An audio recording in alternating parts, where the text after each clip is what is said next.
पिछली बार 2 बार से ही लोग 25-0 हुआ है यहाँ पर। वो हालात अब नहीं है। अब माहौल कांग्रेस के पक्ष में भी है। अब कितनी सीटें आएगी मैं एकदम नहीं कह सकता, पर चौंकाने वाले परिणाम आ सकते हैं। ऐसा माहौल बनता जा रहा है और हर दिन कांग्रेस पक्ष में माहौल बनता जा रहा है। आप नोट कर लीजिए इस बात को। सर, राजस्थान के अलावा देश भर में हम लोग देख रहे हैं कि जहां भी सभाएं हो रही हैं बीजेपी की, कुछ मुख्य मुद्दे ऐसे हैं जो बार बार उनका जिक्र हो रहा है, चाहे वो धारा 370 हो, चाहे वो राम मंदिर हो, चाहे सर्जिकल स्ट्राइक हो। कांग्रेस की तरफ से लगातार इस बात को भी कहा जा रहा है कि हम लोग अग्निवीर वापस स्कीम ले लेंगे सरकार की। आपको लगता है कि जो बीजेपी मुद्दे लेकर जा रही है जगह जगह, और आप लोग जो मुद्दे लेके जा रहे हैं, लोग उनमें फर्क कर रहे हैं, या अभी भी बीजेपी को लोग सुनना चाहते हैं और आप लोगों को अभी भी वोट नहीं देना चाहते? देखिए, जो आपने भी गिनाए हमें मुद्दे 370 के भी है, ये तो फैसले हैं इनके। ये मुद्दे कहाँ हुए? आज देश में इश्यू क्या है? बेरोजगारी है, उस पर कोई बात नहीं करते। जो पार्टी सत्ता में होती है उसकी ड्यूटी पहले होती है कि जो बर्निंग प्रॉब्लम है पब्लिक की, उसके बारे में उनके विचार क्या है। बेरोजगारी है तो ये उसके लिए क्या प्लान इनका, उसकी कोई चर्चा ही नहीं कर रहे लोग। महंगाई बहुत भयंकर है, उसकी चर्चा कोई डिबेट में हो नहीं रही है। राहुल गांधी बोलते हैं या कांग्रेस वाले बोलते हैं या इंडिया गठबंधन वाले बोलते हैं, अगर वो कहते हैं कि जो भारत जोड़ो यात्रा के बाद में जो फीडबैक मिला है उसके आधार पर हमने जो मैनिफेस्टो दिया है 5 न्याय और 25 गारंटी, तो कहने के लिए हमारे पास है भी हमारी गारंटी होगी और ये हमारे 25 जो है एक के बाद एक गारंटी किसान के लिए, महिलाओं के लिए, मजदूरों के लिए, सबके लिए है। तो आप उसका विश्लेषण कर सकते हैं, आप उससे अच्छी बात कह सकते हैं पब्लिक को, उस पर नहीं जाएंगे। और मैनिफेस्टो मुस्लिम लीग की तरह है। अब क्या तुक है मैनिफेस्टो को मुस्लिम लीग से जोड़ने का? ये एक बुखला टेक्निक है मोदी जी की कि आप कहां के कहां ले गए उसको, मुस्लिम लीग से ले गए, कोई जवाब नहीं है। हाँ, उसकी आप आलोचना करो, कमियां बताओ, वो आपका अधिकार है, पर यह अधिकार नहीं कि आप मुस्लिम लीग से जोड़ रहे हो आजादी के पहले क्या हुआ। ये मैं समझता हूं उसको लोगों ने वेलकम नहीं किया, उनके स्टेटमेंट को। कांग्रेस का न्याय पत्र और बीजेपी का संकल्प पत्र, 5 करोड़ घर देने का वादा, 2029 तक राशन देने का वादा जारी रहेगा, दोनों में कितना फर्क देखते हैं? आपको लगता है कि कांग्रेस पार्टी को जो आज बीजेपी का जो मैनिफेस्टो जारी हुआ है उसमें कुछ चीज आपको बेहतर लगी जो आपके मैनिफेस्टो में होना चाहिए था? आपको कहीं नजर आया इस तरीके का? देखिए, वैसे तो मैंने पूरा मैनिफेस्टो पढ़ा नहीं उनका, इसलिए मैं ऑथोरिटी से नहीं कह सकता, पर क्रेडिबिलिटी के सवाल है। देखो, तो 14 के अंदर जो प्रधानमंत्री बनने जा रहे थे, उस वक्त में जो माहौल था देश के अंदर, जो वादे किए गए थे, काला धन लाएंगे, बड़ा इश्यू बन गया था। स्विस बैंकों में अरबों खरबों रुपए पड़े हैं, 15 लाख रुपए खाते में आ जाएंगे, बाद में का जुमला है 2 करोड़ नौकरी दे देंगे, फिर तो वो लोकपाल आ गया, अच्छे दिन आ गए। तो मोदी जी ने उस वक्त जो बातें कही थी उनका जवाब आज तक नहीं दिया गया, उस पर चर्चा भी नहीं हो रही है। तो लोग तो उनका जवाब मांगते हैं आपसे, फिर बाद में आपकी बातों की बात आएगी आगे के लिए, आप क्या चाहते हैं। 2049 तक की बात कर रहे हैं आप, 49 या 47 तक की बात कर रहे हैं, तो ये तो अगले 25 साल की बात करने लग गए। तो अब मैं समझता हूं कि उनमें कोई दम नहीं है।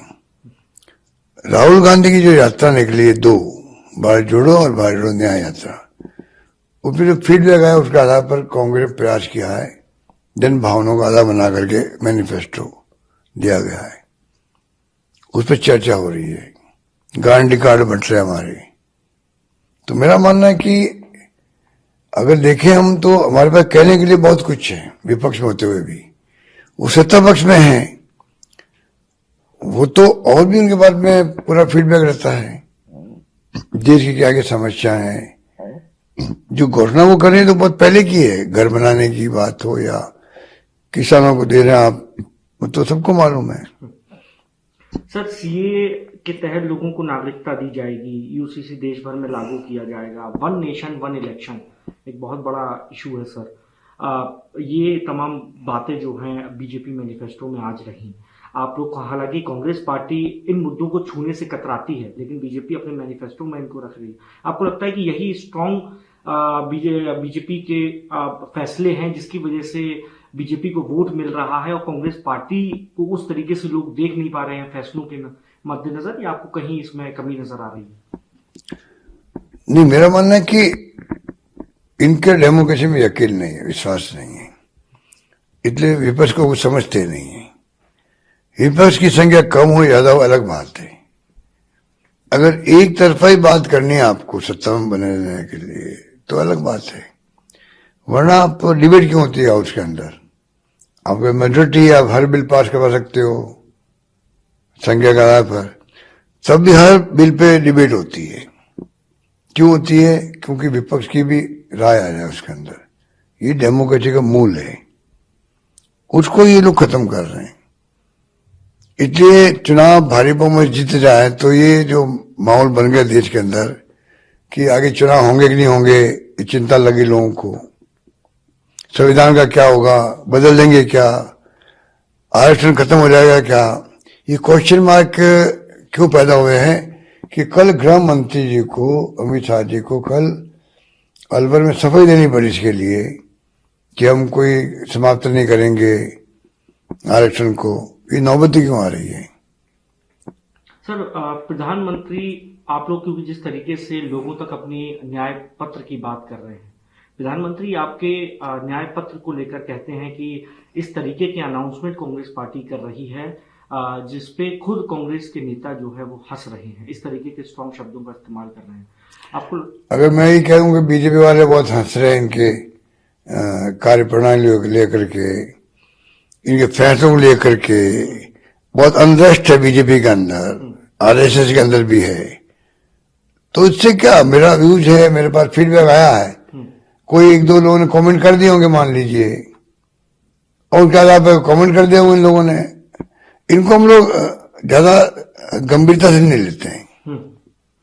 सर, क्योंकि 400 पार का नारा बीजेपी की तरफ से दिया गया है, क्या कांग्रेस पार्टी कोई आंकड़ा अभी तक अपने पास या किसी सर्वे में हासिल कर पाई है कि कांग्रेस या इंडिया अलायंस कितनी सीटों पर विजयी प्राप्त करेगा? कोई आकलन आप लोग कर रहे हैं? क्योंकि बीजेपी तो खुलकर 400 पार का नारा देती, लेकिन कांग्रेस या कोई भी इंडिया अलायंस का नेता अपनी तरफ से कोई आंकड़ा जनता के बीच में नहीं रख पाया कि हम इतनी सीटों पर विजयी प्राप्त होंगे। कहीं ना कहीं इनसिक्योरिटी है इंडिया अलायंस में या कांग्रेस पार्टी के अंदर? देखिए, ये जुमलाबाजी होती है चुनाव के अंदर लोगों को भ्रमित करने के लिए।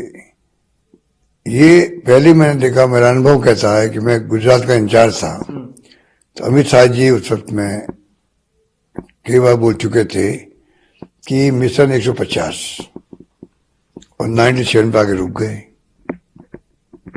तो ये कहना बड़ा आसान है, अगली बार 400 पार तो छोड़िए, हालात जो बनते जा रहे हैं उसमें आश्चर्य की बात नहीं कि परिणाम चौंकाने वाला आएंगे, तब मैं कह सकता हूं।